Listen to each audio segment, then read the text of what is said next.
Sábado de Aleluia, dedicado à celebração do glorioso mistério da ressurreição de Jesus Cristo e o renascimento do cristão, ou ressurreição espiritual do cristão, pelo batismo e pela penitência.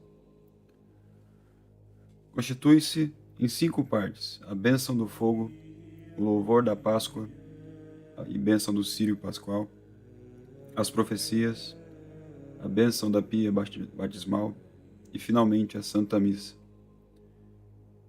E os reformadores modificam cada uma dessas partes. Bonini introduz a bênção da vela pascual, que agora era carregada pelo diácono durante toda a cerimônia. Isso fez com que todos os castiçais da Páscoa do cristianismo não fossem mais usados no Sábado Santo, mesmo sabendo que alguns destes castiçais remontavam os primórdios do cristianismo. Sob o pretexto dos reformadores de voltar às fontes, muitas obras-primas litúrgicas antigas tornaram-se peças de museu inutilizáveis. O tríplice canto do Lumen Christi, a luz de Cristo, não tem mais razão litúrgica de existir. Segundo Monsenhor Gromier, este fato, isto era um monstro litúrgico. Bonini faz com que a vela pascual fique no centro da missa. Então faz ela se tornar o ponto de referência para as orações, tornando-a mais importante do que o altar e a cruz. Uma estranha novidade que muda a orientação da oração em etapas sucessivas e demolidoras. Bonini cria uma distorção da simbologia do canto do Exultet e sua natureza como uma bênção diaconal. As palavras desse canto, apreciado desde tempos imemoriáveis, são proclamadas agora sem nenhuma relação com a realidade do rito. O canto que acompanhava o acender da vela e das luzes da igreja agora estava sem sua razão de existir.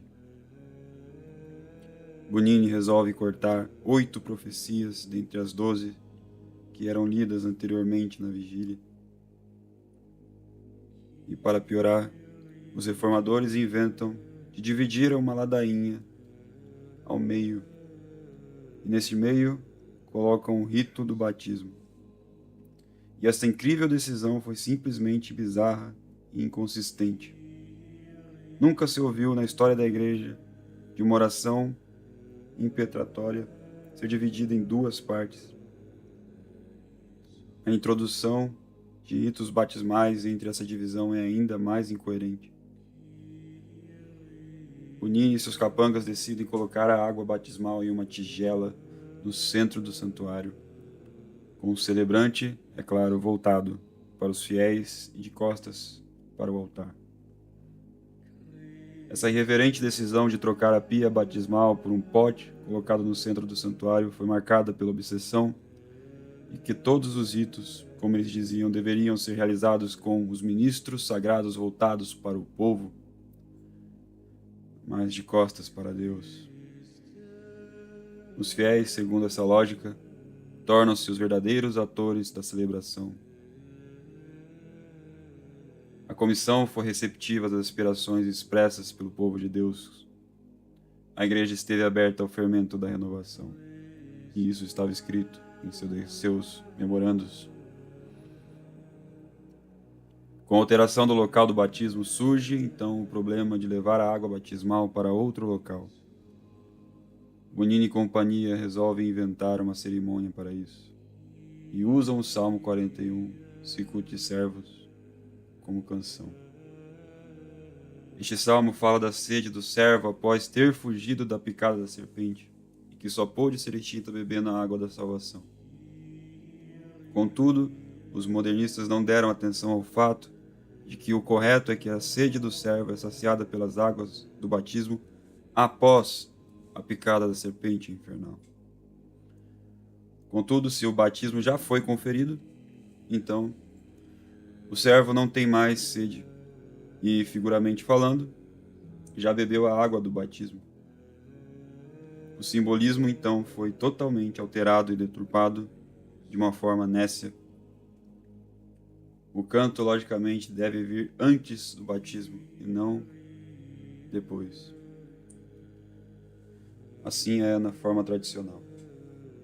E essas decisões imprudentes, fundadas em um populismo pastoral que ninguém jamais solicitou, acabaram destruindo todo o edifício sagrado, desde suas origens até os dias atuais. Segundo Monsenhor Gromier, este ato é um insulto à história e à disciplina, à liturgia e ao bom senso. Bonini inventa a prática das renovações das promessas batismais, algo que não condiz com a conduta que ele tinha de querer ganhar tempo. E essa novidade abre portas para tendências luteranas na igreja. Monsenhor Gromier se questiona se um dia não assistiremos à renovação das promessas conjugais entre pessoas unidas pelo casamento. Essa é uma criação nada litúrgica, cujo objetivo e ocasião tão procurada era de inserir a língua vernácula na liturgia. Os reformadores fazem com que todos os presentes, não só mais o sacerdote, rezem o Pater Noster, ou melhor, o Pai Nosso, em vernáculo. Após tudo isso, depois de meia hora, então, eles retornam à segunda parte da ladainha que foi mutilada ao meio, retomando o ponto exato que tinha interrompido. E essa inovação é até hoje incompreensível. Bonini consegue pela primeira vez na história a supressão das orações ao pé do altar, do Salmo Judica-me Deus, Salmo 42, e do Confiteor no início da missa. Decidiu que a missa deveria começar sem a recitação do Salmo penitencial. O Salmo 42 recorda a falta de mérito do sacerdote para subir ao altar.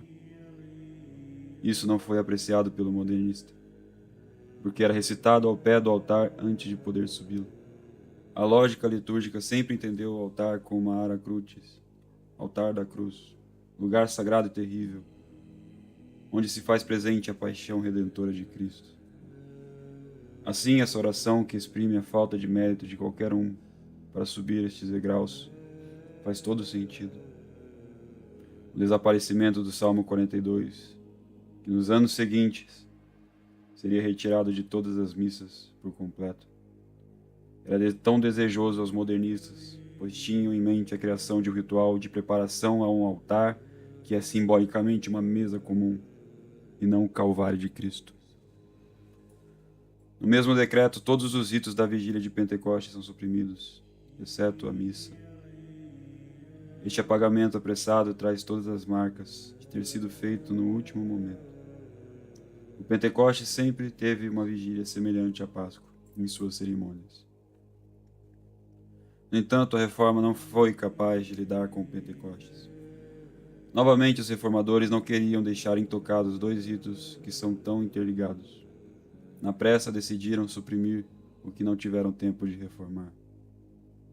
O machado caiu na véspera de Pentecostes. Essa pressa imprevista resultou em uma rápida edição dos ritos para a vigília de Pentecostes, de modo que os textos da missa que tradicionalmente seguiam esses ritos não mais se harmonizavam com eles.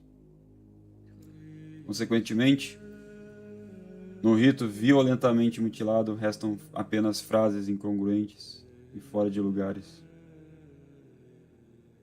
Os modernistas mudam o horário do ofício da vigília de Páscoa, mãe das santas vigílias, segundo Santo Agostinho. Segundo eles, o rito tradicional é uma anomalia litúrgica latina, porque era celebrado no horário matinal, ao passo que uma vigília, por definição, é um ofício noturno. E, segundo eles, não havia nenhuma justificativa teórica possível para essa deformidade litúrgica. Somente uma explicação histórica: a igreja medieval e a preguiça humana. Então, a igreja, desde o século VII, era preguiçosa para estes modernistas. Mas nos alerta São Pio X na Pascendi a respeito dos modernistas, entre aspas, desvairaram em seus pensamentos, gabando-se de sábios Estultos é o que se tornaram, mas ao mesmo tempo provocam a indignação, quando acusam a igreja de corromper os documentos para fazê-los servir aos próprios interesses. Isto é, atiram sobre a igreja aquilo de que a própria consciência manifestamente os acusa. Fecha aspas. Os reformadores diziam também que o Sábado Santo é um dia alitúrgico por natureza. É uma deformidade celebrar a missa da ressurreição no sábado de manhã, quando historicamente e misticamente Jesus neste horário ainda estava no sepulcro. E sob este pretexto, resolveram que a missa da ressurreição deveria ser à meia-noite do sábado, e depois outra às 10 horas da manhã de domingo. Contudo, sabemos que Jesus não ressuscitou 2 vezes. E por que criar 2 ofícios diferentes para celebrar o mesmo mistério? Essa novidade pastoral trouxe grande confusão na igreja, pois estava em contradição com a lei canônica que diz que a Eucaristia só pode ser recebida uma vez no dia. Cânon 857. A ninguém é permitido receber a Santa Eucaristia caso já tenha recebido no mesmo dia. Além disso, um grande inconveniente passou desapercebido pelos reformadores. Mudar o horário da vigília da Páscoa para meia-noite corria o sério risco de deteriorar os ofícios do dia da Páscoa. A noite de sábado prejudicou a manhã de domingo. E como diz Monsenhor Gromier, a vigília da noite suprimiu o ofício da Páscoa. Quantos cristãos retornarão no domingo para assistir à missa solene e comungar, indo dormir a altas horas da madrugada? Isso criou uma tendência de judaizar a igreja, tornando o sábado mais importante que o domingo, o dia do Senhor. Os modernistas da congregação reclamavam e ridicularizavam sobre a passagem da oração da vigília pascual que falava da Equinox Ex, eis a noite. Para eles era um erro grotesco na liturgia, pois, como eles diziam, como pode uma oração sobre a noite sendo realizada em plena luz do dia? Então, neste erro, também quiseram justificar a mudança do horário para a noite. Porém, Cardeal Wiseman nos justifica as tradicionais cerimônias da vigília pascual em horas matutinas. Diz o cardeal, a referência à noite na tradicional vigília pascual tinha significado místico e não naturalista. É a noite que Israel escapou do Egito e que precedeu a ressurreição de Cristo. Está em sentido prefigurado como uma metáfora para as trevas do mundo, na escravidão do pecado antes da redenção. Não tem conexão intrínseca com o momento em que o sol se põe abaixo do horizonte. Aqui então vemos que algo espiritual e figurado realmente nunca vai ser compreendido por céticos e naturalistas maçônicos. E agora vamos analisar de perto este decreto Maxima Redemptionis Nostrae Mysterii. Diz o decreto, começa assim, no início, esses ritos eram celebrados nos mesmos dias da semana e nas mesmas horas do dia em que aconteciam os sagrados mistérios. Assim, foi recordada a instituição da Santíssima Eucaristia na quinta-feira, à noite, na solene missa da Ceia do Senhor. Na sexta-feira foi celebrado um serviço litúrgico especial da Paixão e Morte do Senhor, às primeiras horas da tarde. Por fim, na noite do Sábado Santo teve início a solene vigília, a ser concluída na manhã seguinte, na alegria da ressurreição. Então aqui uma nota minha, e que neste parágrafo os reformadores revelam seu excessivo e insano arqueologismo. Após esse relato histórico comovente, eles continuam agora revelando seu desprezo aos medievais. Então preste atenção como que eles continuam. Mas, na Idade Média, por várias razões concomitantes, o tempo para observar a liturgia destes dias começou a ser antecipado a tal ponto que no final da Idade Média, todas essas solenidades litúrgicas foram adiadas para as horas da manhã. Agora preste atenção, certamente com prejuízo do sentido da liturgia e com confusão entre os relatos evangélicos e as representações litúrgicas a eles referentes. Sobretudo a solene liturgia da Vigília Pascual tendo sido arrancada do seu próprio lugar nas horas da noite, perdeu a sua clareza inata e o sentido das suas palavras e símbolos. Presta atenção. Além disso, o dia do sábado santo, invadido por uma alegria pascual prematura, perdeu o seu próprio caráter doloroso de comemoração da sepultura do Senhor. Então, neste segundo parágrafo desse decreto, os reformadores dizem que a igreja deu uma liturgia que prejudicou os fiéis e que a igreja errou e fez confusão com os relatos evangélicos, dando algo sem sentido e sem clareza ao povo de Deus. A gente já sabe onde isso, em que concílio que isso aqui foi anatematizado, mas veremos mais à frente. Vamos continuar com esse decreto. Em tempos mais recentes, aliás, ocorreu outra mudança, e esta foi gravíssima, gravíssima do ponto de vista pastoral.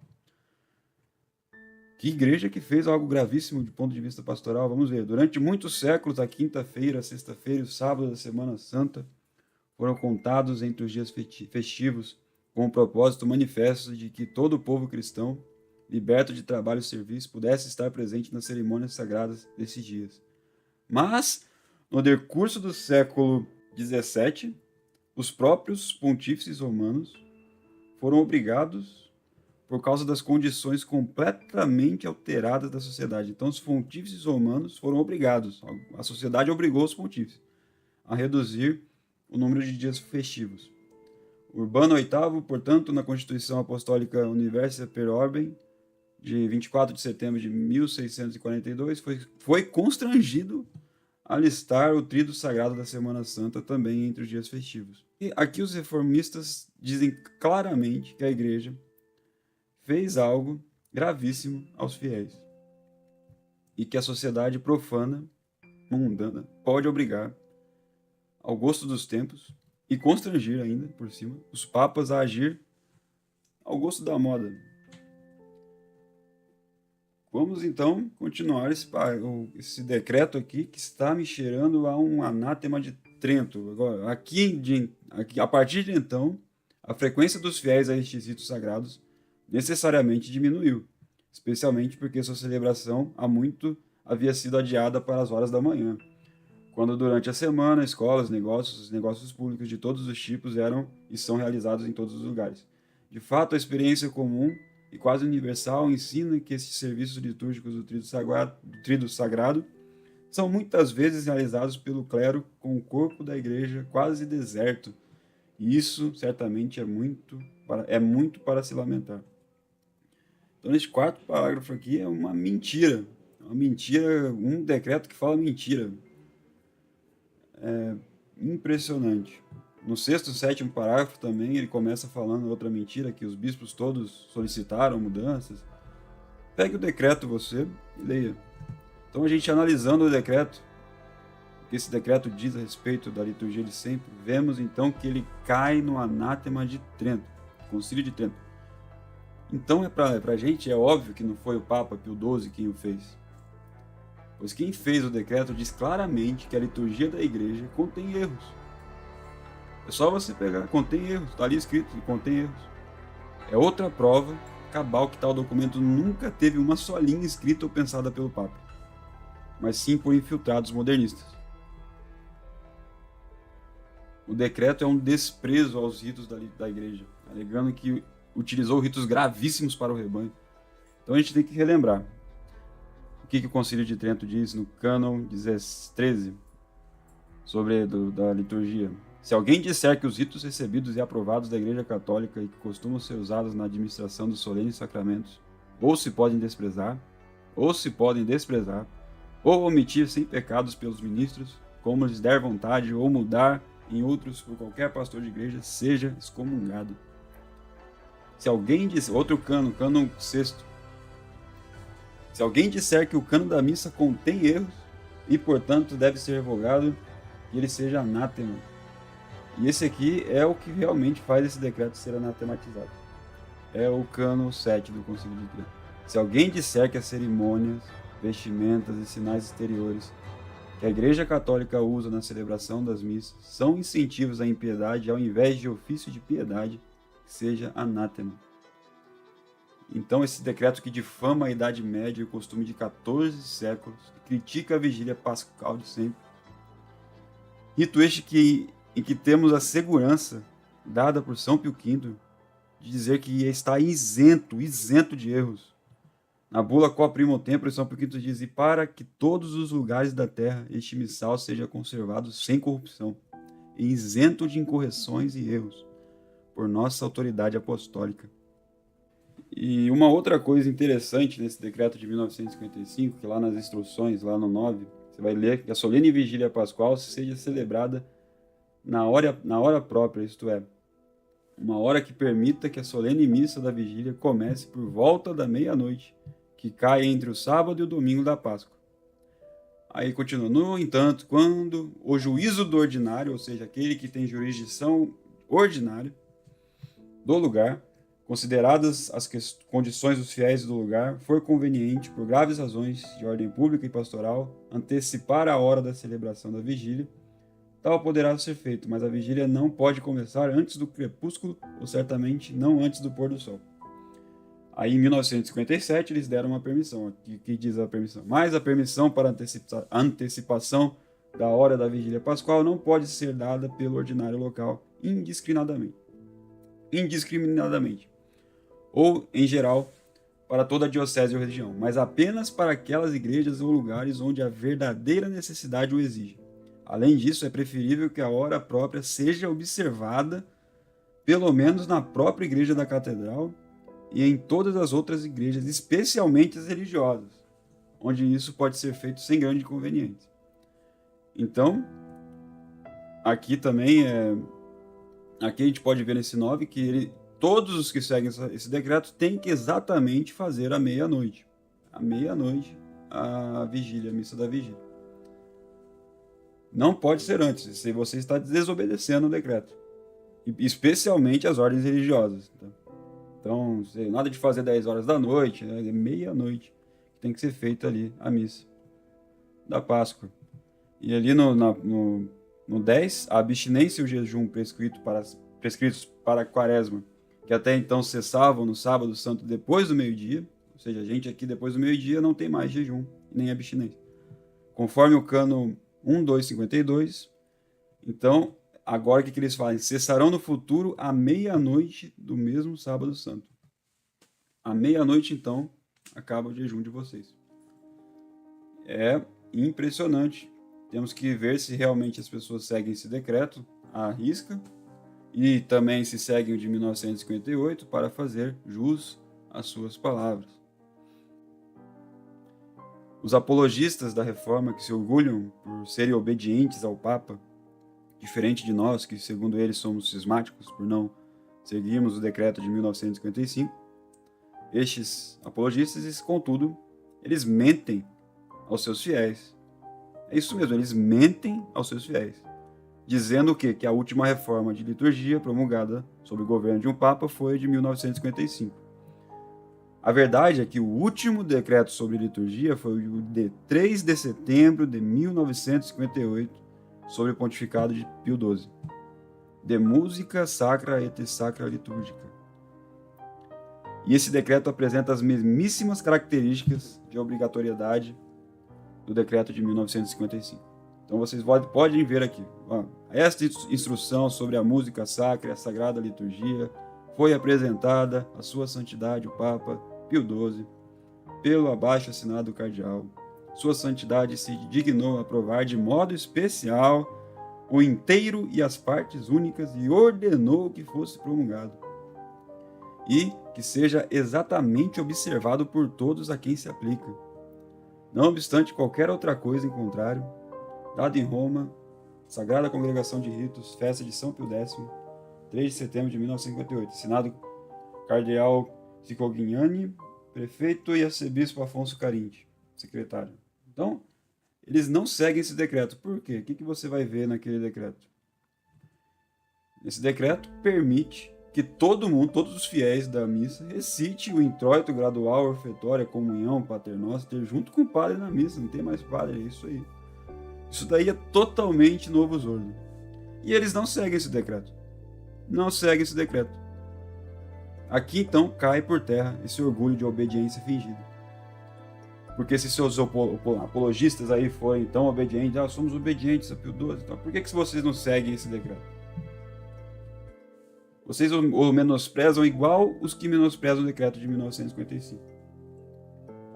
Tudo que vocês falam contra a gente recai sobre vocês. E vocês nem percebem. É claro que não foi Pio XII que escreveu esses decretos. É claro que foi uma congregação de ritos. E a congregação de ritos não é infalível. Tem artigos aí do George Merry no site do Totalista. É só ir lá e estudar um pouquinho. Vai ver.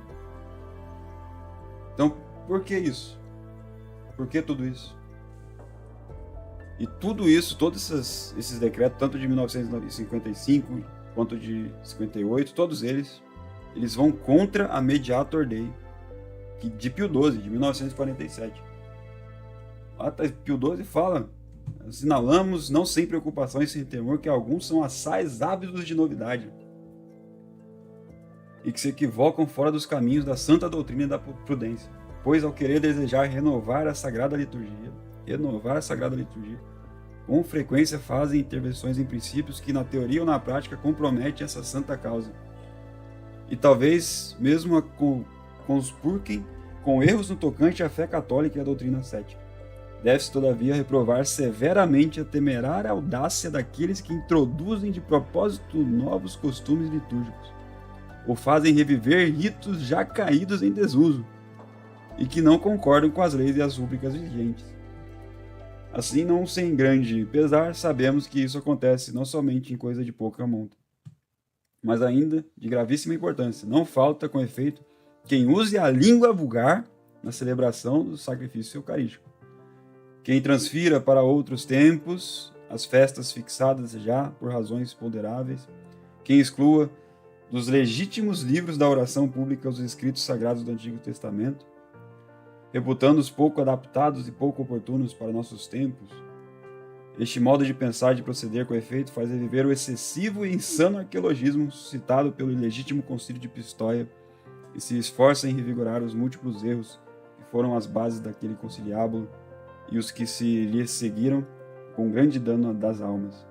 Nós vos exortamos instantemente, veneráveis irmãos, aqui, desfeitos os erros e a falsidade, e proibido tudo que está fora da verdade e da ordem, promovais as iniciativas que dão ao povo o mais profundo conhecimento da Sagrada Liturgia, de modo que ele possa mais adequado e mais facilmente participar dos ritos divinos com disposição verdadeiramente cristã. Então, meus caros, aqui devemos nos questionar: ou Pio XII estava esquizofrênico e fez um decreto que vai contra a sua própria encíclica, ou o decreto não foi feito de forma alguma por Pio XII. É claro que a gente sabe que não há nenhuma linha pensada pelo Sumo Pontífice em tal decreto, somente ali desejos e esboços de infiltrados da Sagrada Congregação de Ritos, que no futuro viriam a destruir de vez a liturgia católica com a missa nova do Conciliábulo Vaticano II. Bom, estes vídeos todos foram baseados em Monsenhor Gromier, Padre Secada, Monsenhor Dolan, Padre Riot, alguns liturgistas, livros de liturgistas, Prosper Guéranger, alguns sites e blogs. Eu agradeço também ao blog do Jorge Merry, totalista.net, que todo mundo pode entrar e aprofundar mais. Espero a todos e desejo a todos uma feliz Páscoa. Salve Maria. Bom dia, todo o povo católico da terra de Santa Cruz.